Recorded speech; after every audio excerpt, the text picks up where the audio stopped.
Hello everyone, welcome back to another Magic the Gathering Commander review. We are still in the Legend set, we're cruising right on through, and today we're talking about Bartel Runeaxe, which is a legendary giant warrior, 6/5, and costs a 6 mana, which is interesting because we just barely talked about Barktooth Warbeard, which was a 6/5, 7 mana, and this costs only 6 for the same stats, and it has an ability on it. Not a great ability, mind you, but it does have an ability. So, interesting. Let's talk more about it. Bartel Runeaxe costs 3 generic, 1 green, 1 red, and 1 black mana. And it has the text Vigilance, which is phenomenal. And Bartel Runeaxe can't be the target of aura spells. Let's get right on into that. What does it mean, those rules about not being the target of spells? Well, 2 rules concerning Bartel Runeaxe. Can't be targeted by the abilities of enchantments, including auras, which is great. I didn't ever actually think about that in this it's almost got protection from auras, in a sense, which is kind of cool. Yeah. Targeted by abilities of enchantments, including auras. So yeah, it has protection from enchantments, right? Protection from enchantments? No, not protection from it. It has hexproof from enchantments, which I think is important, and we'll explain more about that in just a second here. This card can be enchanted by moving auras onto it. The can't be the target text is different from can't be enchanted, in that it only applies to aura spells when they are being cast. And we will talk more about that in one of the deck ideas in just a second. But first, let's talk about a card that synergizes with Bartel Runeaxe. At the top of the list, when I looked at EDH Rec, the top card is Calamity Bearer. It is a giant warrior, so obviously Calamity Bearer deals with giant cards, and it will double the 6 damage that Bartel Runeaxe would deal to 12, which is really nice. It is a replacement effect, so it would make... Oh wow, that would turn Bartel Runeaxe into a 2-hit kill with commander damage, because it is still dealing the... if you were doing combat damage, it would be 6 and then double to 12 because of Calamity Bearer. So, wow. Already off the bat, very cool. And a great combo. Now, the deck that I have it in is... Oh, goodness. What deck do I have it in? Let me pull that up real quick. Ah! Of course. Why would I think otherwise? I have a Jund Voltron style deck that Bartel Runeaxe is in. So the 3 cards I picked for it were Supernatural Stamina, which is a good source of protection, gives it a buff to deal extra damage before it dies, and then when it dies it comes back to the battlefield. Witch's Mark is an interesting choice, especially as for Bartel Runeaxe, because it lets you draw cards, and it creates a Wicked Roll token, which is an aura, which is an enchantment, and is an aura. And so it creates the token, and then you attach it to a creature. And like it said in the rulings previously, you can attach an aura to Bartel, because it's not being targeted by the enchantment being cast. You're just creating this token, and it needs something to attach itself to. So it gets around that rule. And then Primal Bellow is a great card.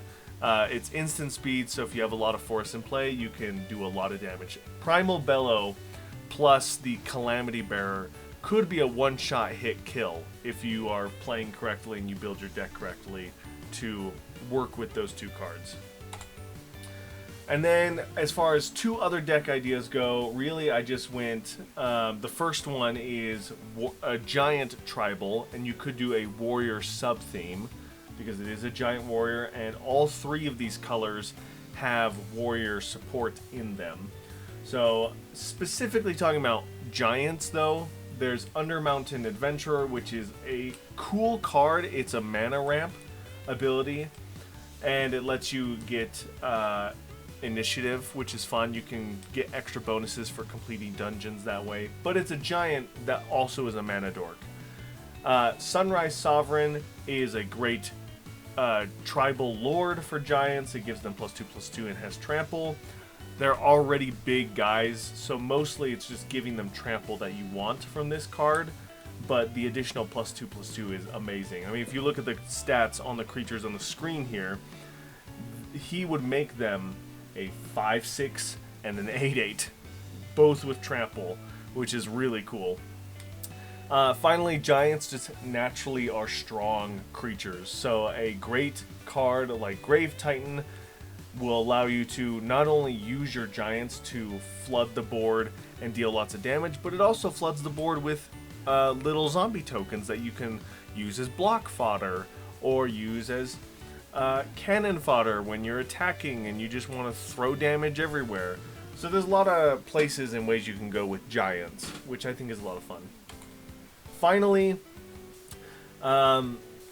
I really love building wacky deck ideas. I love decks that shouldn't work, because even though they're not necessarily going to be powerful decks that you play with, they're going to make your game nights more fun and more interesting for you and the table.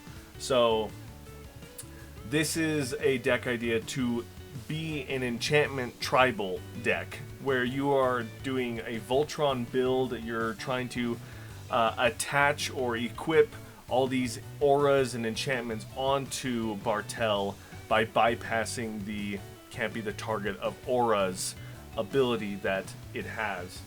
So there are Lycids that are creatures when they come into play, but they have an activated ability that they can become auras and attach themselves to creatures. So Enraging Lycid can, when it becomes an enchantment and attaches itself, that creature will then have haste, which is cool. In order for this to kind of work, it's going to need to be an enchantment aristocrat deck. So you're going to want things like Dream Shaper, where you can sacrifice enchantments and then reveal cards until you get another enchantment and put it into play. And then once it's in play, it needs something to target. So, or not something to target, but something to attach to. So you can attach it to Bartel. Dream Shaper Shaman is a great way to do that. Aid from the Cowl lets you do the same thing. If a permanent you control left the battlefield this turn, if it's a then you can reveal a card off the top of your library. If it's a permanent, you can put it onto the battlefield, like Rancor. You can do the same thing with Dream Shaper. Rancor, you put that enchantment onto the battlefield.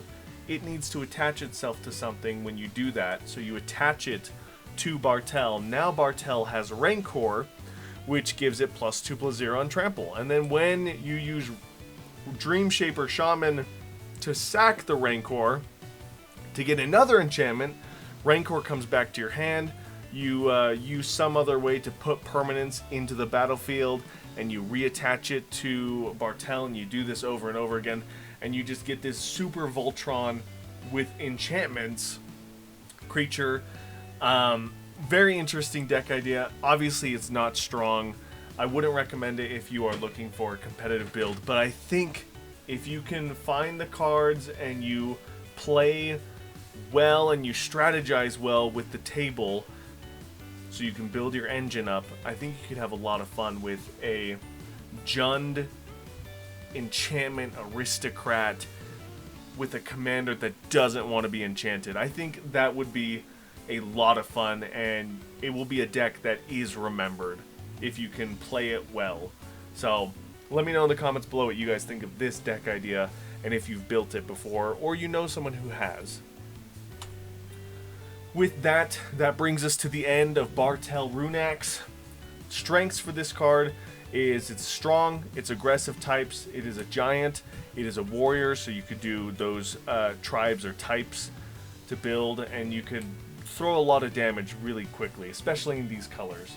Of course, its weaknesses are very obvious. It's a very expensive card, and there's not really any power to back it. It's a 6/5 with Vigilance, but it costs 6 mana, 8 mana to cast it a second time from the command zone. So bear that in mind while you're playing this deck with this commander, but I think if you build it well, it will be a deck that is remembered, especially if you can do something weird and janky like doing enchantment tricks and putting them into place. You can attach them to Bartel and stuff like that, get around its enchantment hexproof, sort of say. Really cool card. I really like it a lot. I hope you guys let me know what you guys think in the comments below, because I would love to hear your thoughts about that enchantment deck. I'm obviously very excited to play with it. And with that, thank you guys so much for watching. If you enjoyed this and you want to see more, like, comment, subscribe, hit the bell to get notified for more Commander review. There's going to be a lot more coming out. I'm recording a bunch today. And, yeah, I'll see you guys in the next one. Bye!